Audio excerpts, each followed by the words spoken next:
Kraj je zime. Uskoro će vrijeme intenziviranja poljoprivrednih aktivnosti.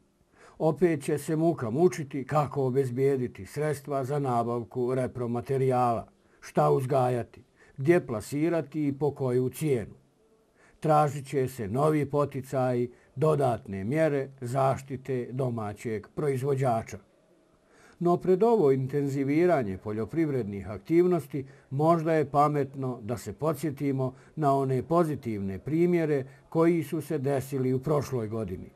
Da vidimo kako su dobra ideja, kvalitetna realizacija te poticaj vlade Tuzlanskog kantona i Federacije BiH rezultirali izgradnjom modernog hladioničkog kapaciteta i izvozom oko 200 tona svježe šljive u Holandiju. Nalazimo se u prostoru hodnika hladnjače koju smo počeli izvoditi prošle godine u maju mjesecu.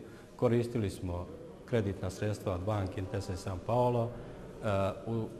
U izgradnji prilikom izgradnje smo dobili i poticajna sredstva od federacije i dobili smo krajem prošle godine i regresivnu kamatu od kantona.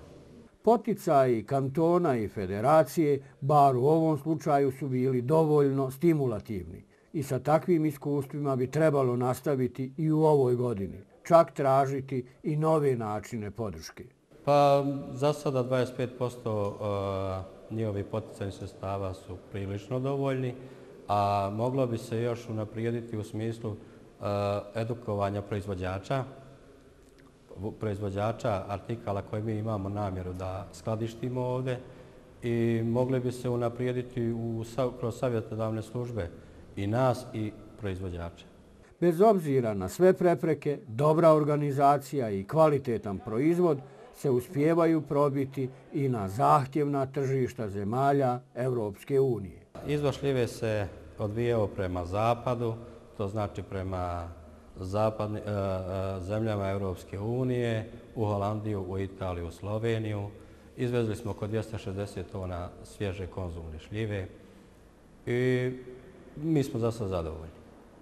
Da li smo mogli više, da li nismo, uglavnom je zavislo od proizvođača. Nije bilo dovoljno kvalitetne šljive za njegovo tržište.